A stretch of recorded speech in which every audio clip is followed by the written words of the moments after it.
Mga kakabsat, nagdidiwang ang mga garapata, mga kakabsat. Nagdidiwang sila. No? Hindi ko na sana talaga i-content to itong mga, sabi ko kasi sa inyo, basta pag DDS, mga kabsat, yung utak nila, ay, naku po! Naaawa na lang tayo, pero grabe na talaga tong ginawa ng Supreme Court. Nako, mga Supreme Court ni Digong nyo, yun lang. Eto na, mga kabsat, naku mo, nagdidiwang yung mga ob-ob na DDS sa pagbasura ng 12 quorum. Pagbasura ng Supreme Court. Grabe naman yan. Ano bang sabi ng Supreme Court, maestro? Bakit nag-iiyakan yung mga DDS? Yung iba din nagpapa-party-party na sila, nagdidiwang na sila kasi feeling nila nanalo na sila. Putragis-tagi ng kanyan, ng mga garapata to. Anong klaseng reading comprehension meron kayo? Putragis, sabi nila, di ba sinabi ko sa inyo, kolorum yan, si Gatchal yan, yung pan nila Ping Lacson, hindi talaga pwede, kailangan 13. Hindi talaga pwedeng 12. Anak ng kamote. Ang linaw ng desisyon ng Supreme Court. Mukhang hindi talaga naintindihan ng mga garapatang DDS yung naisulat ng Supreme Court. Turuan natin sila. Anak ng kamote. Palibasa kasi yung mga utak ng mga to. Ito, yung mga DDS vlogger na to. Ay, nako, matatawa ka na lang. Makwan. Sige, tingnan natin. Ano bang sabi ng Supreme Court? Ito, sabi ng Supreme Court. Kanina lang. Office of the Spokesperson, Press Briefer, the Supreme Court, and Bank, during its session today, June 10, 2026, acted on the following GR number E06540, John Barry, ito yung teacher, no? John Barry Tayam versus Senator Alan Peter Cayetano, Senator Pia Cayetano, and Loren Legarda. The Supreme Court dismissed the petition filed. Dinismiss yung filed. Yung finiled ni John Barry Tayam for lack of legal standing. Walang ka-legal standing, mga kakabsat. In short, the Supreme Court ruled. Ang ruled nila that Tayam failed to show that he suffered. Ibig sabihin, nakita ng Supreme Court na hindi ka naman nasaktan, hindi ka naman nagdusa si Mr. Barry Tayam. Ibig sabihin, walang epekto sa kanya yon. Dapat ang nagpa-file, dapat si Alan Peter Cayetano, si Loren Legarda, o kaya kahit sinong senador na talagang apektado. Hindi ikaw, Mr. Barry Tayam. Pero sa mga garapatang DDS na mahina ang utak, mahina ang comprehension, ang akala nila binasura ng Supreme Court yung 12 quorum, Sir Leonardo. Ay, Diyos ko Lord, Sir Leonardo. Sabi ko kasi sa inyo ang hirap talaga maging ng DDS, mahina ang utak, mahina ang comprehension, basta DDS. Ito, sabi ng Supreme Court, ang linaw-linaw, di ba? Ang linaw ng sabi ng Supreme Court, ewan ko bakit napakadaling intindihin, hindi nila maintindihan. The Supreme Court ruled that Tayam failed to show that he, yung tao mismo, yung petitioner na si Barry, suffered. Hindi nila nag-gets to. Akala ng mga garapatang DDS, binasura ng Supreme Court yung 12 quorum. Ibig sabihin, pag binasura yung 12 quorum, hindi na Senate President pro tempore si Gatchalian. Ito mga bobong DDS na mga garapata, nagpakalat na sila, nag-vlog na sila kanina. Diyos ko Lord. Kasi pinaniniwalaan nila ang quorum 13, Sir Leonardo. Pero ito mga bobong DDS na to, na mahina ang reading comprehension, hindi nila nababasa to. Tayam failed to show that siya mismo, yung tao, suffered or was at imminent risk of suffering any direct injury from the actions he challenged. Challenge ni Mr. Tayam na wala naman siyang natatanggap na sakuna. O kaya talagang hindi naman siya nagsasuffer. So binasura, hindi yung merit na kailangang tama ba ang ginawa nila 12 quorum? Walang ginawang ganun. Walang binasura ng Supreme Court na ganun. Ang binasura, yung tao mismo ang binasura. Yung petitioner ang binasura. Basa-basa naman kayo. Ha? Yun lang, lack of knowledge talaga. Sinabi mo pa yan, Makwan. Paano? Mababa kasi ang IQ nila, Diyos ko Lord. Hindi nila kayang magbasa ng kan. Hindi nila, yung binabasa nila, hindi nila naintindihan. Yung iba naman, ini-skip. Ayaw nilang basahin. Mamaya, papakita ko sa inyo. Style nila, no? Hindi nila sinasabi yung kan. Kasi nga, for the views. For the views. Mana sa inday pusit nila na mga yan, maestro, saka kay Boy Abnoy. Ang mga mahina, ang mga coconut shell. Ayaw ko talaga silang, Sir Leonardo, sa totoo lang, ayaw ko silang pag-usapan eh. No, kasi nakakatawa na sila. Pero sige, maestro, bakit nga pa? Ito, tingnan natin. Anak ng kamote, oo. Painan pa natin. Ito, Mabsat. Ibig sabihin, Mabsat, ang petisyon para sa direktang ideklarang valid ang quorum ng 12 na senador ibinasura ng Korte Suprema. Just in, binasura ng Korte Suprema ang petisyon ni John Barry Tayam na humihiling na ideklarang valid. Dapat valid ang quorum na 12 ng nakaraan na sesyon sa Senado. Ayon sa kataas-taasang hukuman, walang legal standing ang guro mismo, si Barry Tayam, yung guro. Teacher kasi ito eh. Putragis, maestro pa rin to. Naghain ng petisyon ukol sa naturang issue. Ito na, Mabsat. Ito, yung mga DDS vlogger. Ilan ba ako dito? 143. Sir Leonardo, 143,000 followers. Ito. Nag-post siya, mga Kabsat. Ang sabi niya, ayan, malinaw pa sa sikat ng araw, sabi niya, Sir Leonardo. Tingnan niyo anong klaseng utak meron itong mga garapatang to. Ayan, malinaw pa sa sikat ng araw, ang desisyon ng Korte Suprema ay binasura ang petisyon ni Barry Tayam dahil sa kawalan ng legal standing ay hindi nagpapatunay na tama ang ginawang deklarang na 12 quorum ng senador noong Hunyo 3. Sa katunayan, hindi man lang tinalakay ng Korte Suprema ang pangunahing issue ng quorum, kaya walang batayan upang sabihing pinagtibay ang kataas-taasang hukuman ng legalidad ng ginawa ng kampo ni Senador Sherwin Gatchalian. Kaya Senator Alan Peter Cayetano pa rin ang legal na Senate President sa mata ng taong bayan at sa konstitusyon. Kaya mag-pray na lang tayo.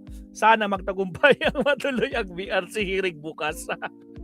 Matragis kayo mga garapata kayong DDS. Anong klaseng... Tapos tinan nyo yung mga comment ng mga comment ng mga followers niya. Ano naman kung walang legal standing si Tayam na magdala ng petition sa Supreme Court? Kung gusto nyo sabihin nyo si Erwin. Ito na no? Malinaw na mali ang pag-intindi. Matragis. Sabi ko talaga, nagdiwang agad. Ano kaya ang dahilan? Bakit binasura? Alam ko po. Lack of reading comprehension is the inability to understand, process, or connect the meaning of the text after reading it. People with this difficulty may read words accurately but struggle to grasp. Nababasa naman pero hindi naman naiintindihan. The main idea, remember details or think critically about what they read. Tragis kayo. Ay, anong klase? Deborah J. Makwan, ibang klase talaga to. Ibang klase talaga to mga garapatang to. Diyos ko po, Rudy. Ito. Biro mo ang daming followers dito. 143,000 followers. Pero mahinang utak. Tangina, hindi niya naintindihan yung ruling ng Supreme Court. Akala niya binasura yung 12 na quorum. Dapat 13 kasi. Anak kayo ng kamot. At si Alan Peter Cayetano pa rin ang legal. Putragis. Kinilala ba? Pumunta ka doon sa website ng Senado. Si Alan Peter ba? Siya, meron pang isa. Diyos ko Lord Rudy. Isa pa. Ito pa. Yung isa naman. Bago tayo pumunta dito, isa rin to. Sablay din yan. Ito. Resulta, nga, Supreme Court nagdesisyon na. Nako, Supreme Court, nag-decision na. Sino to? Jalin Charita. Jalin Charita. Ito, DDS din to. DDS na DDS to eh. O, sabi niya. pinapil pa naman ni Win Gatchalian yung Feel ni Win Gatchalian. Senate President niya. Lalo si Erwin Tulfo nagtapang-tapangan nitong nakaraan dahil siya yung Blue Ribbon Chair. Paano yan? Ang Supreme Court, ibinasura ang petisyon na gawing valid ang 12 senator quorum noong June 3. Quorum? Binasura daw ng Supreme Court yung gawing valid yung 12 Senator quorum. Kulurong nga pala talaga. O ayon dito sa balita, binasura ng Korte Suprema ang petisyong inihain ni Guro at political commentator John Barry Tayam na umiling na ideklarang valid quorum ang presensya na sabi ni Barry Bayad daw, gawing valid daw yung 12 quorum. O ngayon, ang 12 senator sa kontrobersyal na sesyon ng Senado noong June 3, 2026. Sa press briefer na inilabas ng Office of the Spokesperson ng Korte Suprema noong June 10. Ngayon, sinabi ng Supreme Court and Bank na ibinasura ang kaso dahil sa kawalan binasura ang petisyon dahil sa kawalan ng ng legal standing ng petisyon. Ang petisyon ni Tayam ay may bakit mo kaugnayan. kinat? Napansin niyo yun? Pinutol tapos dinugtong. Hindi niya tinuloy. Bakit naman ganon? O, kita nyo? Kita nyo? Ganito sila manlin lang, itong mga garapata. Tingnan nyo, papagmasdan nyo. Supreme Court and Bank na ibinasura ang kaso dahil sa kawalan ng legal standing ng petisyon. Ang petisyon ni Tayam ay may kaugnayan. Napansin nyo? Naputol, di ba? Hindi niya tinuloy. Hindi niya tinuloy, no? Ito yung katuloy na ginawa niya. Sa kontrobersyal na sesyon ng Senado noong Hunyo 3 o June 3, kung saan niya dineklara ng kampo ni Gatchalian na may quorum at magpatuloy sa reorganization ng liderato ng Senado. Sa petisyon, hiniling ni Tayam sa Korte Suprema na ideklarang valid quorum ang presensya ng 12 senador sa naturang sesyon.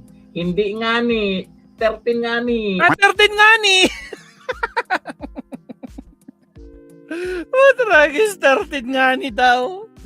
13 nga ni daw, sabi ng garapatang to. Diyos ko Lord.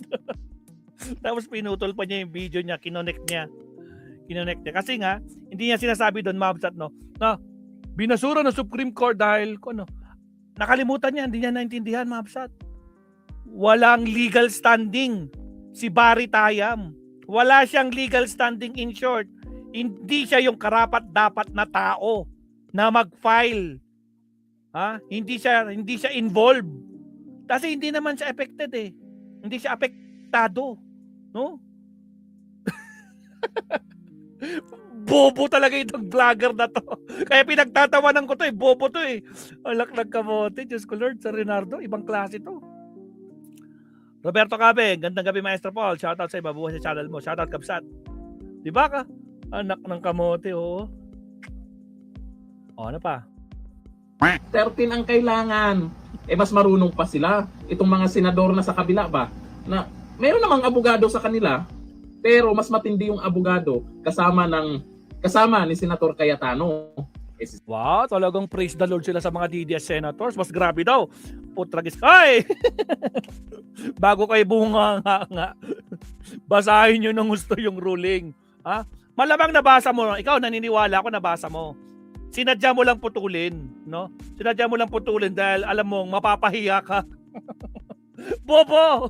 Walang binasura ang Supreme Court tungkol sa merits na legal ang 12 quorum. Ang binasura nila yung tao mismo na nagpetisyon na si Barry. Si Barry ang binasura kasi hindi siya yung mismong dapat na magreklamo.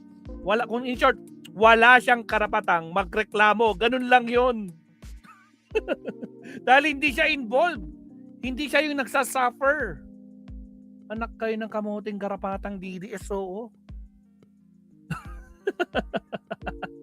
Tragis na mga garapatang DDS na to. Nako po. Actually, meron pang isa. Pakita ko sa inyo.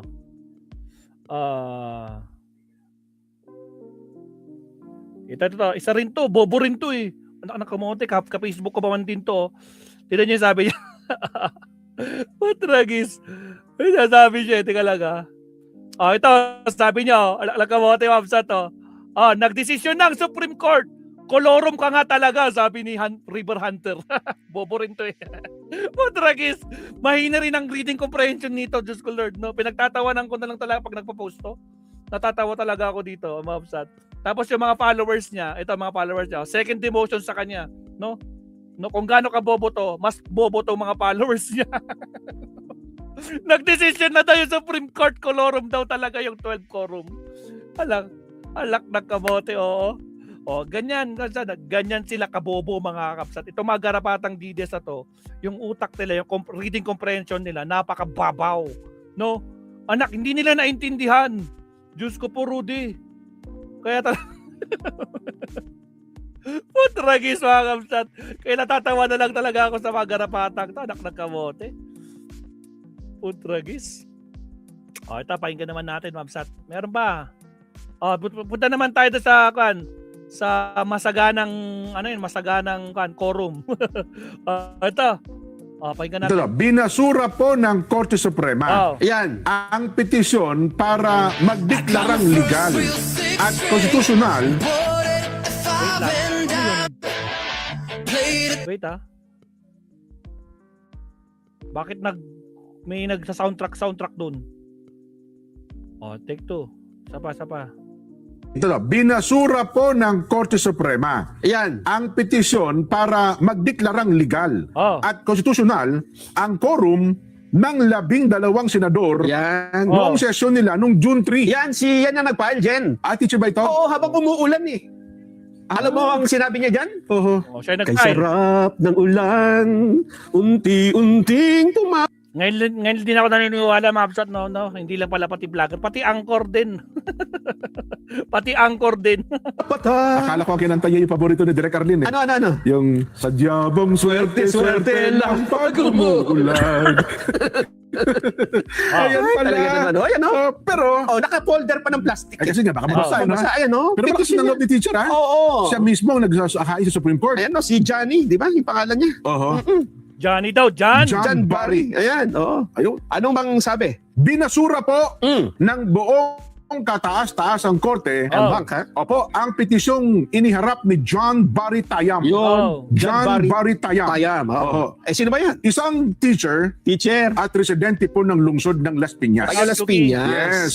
Pinangalan ng respondent sa petition ang mga senador na sina Alan Peter Cayetano, Pia Cayetano at Loren Ligarda.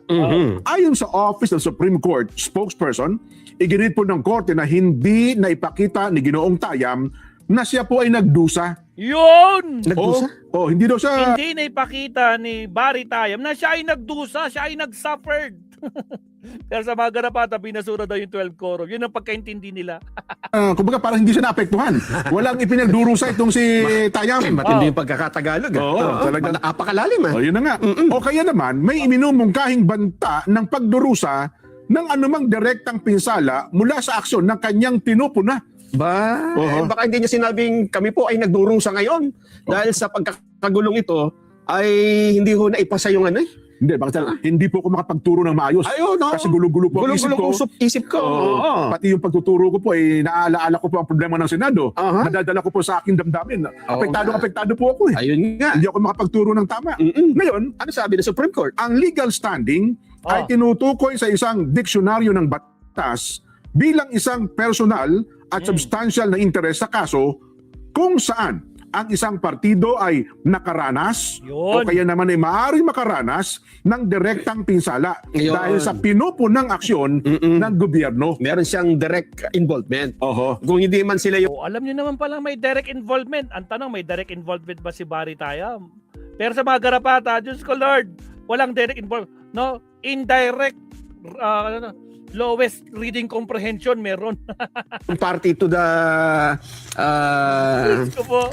birthday party Sa pangyayari yun. Ano, party to the case Oo. ay affected naman sila. Oo. Pero dito, ang sabi nga ng Supreme Court, wala siyang legal standing dahil hindi niya pwedeng pakialaman ang isang kasong Oo. wala naman siya kinalaman. Ang ibig Yun! sabihin, Wala siyang personality para questioning yung bagay na yun. yun. Oo. In short, wala siyang karapatang questionin. Dahil hindi naman siya involved. Oh. Kabilang sa iba pang nangyari sa sesyon noong June 3 ay ang pagkakapili po kay Senador Sherwin Gatchalian bilang Senate President pro tempore at Acting Senate President at ang muling pag-organisa ng mga komite sa Senado. Ayun. So parang ano ang bilang matagal ng legal luminary, Nelson. Oo. Legal Matagal na daw legal luminaries itong si Nelson. Ano bang masasabi mo, Nelson? expert. Legal expert. Ang dami nagpapakilala ngayon eh. Kahit di abogado. Oo. no? So ano ang ibig sabihin lamang dito ng Korte Suprema? Ibig sabihin ho nito, unang-una, Oho. wag, kasi may gumamit ng desisyon na yan dyan para sabihin, tama mo? Illegal yung kay Sherwin Gatchalian. Ayan. Wala, ibig Sa sabihin, desisyon ito ng Supreme Court, Oo. wala siyang pinanigan eh, no? ibig sabihin dito, Oo. hindi pinakialaman mo na. Ayun. Kasi ang dapat na mag-file dito, either company Senador Gatchalian,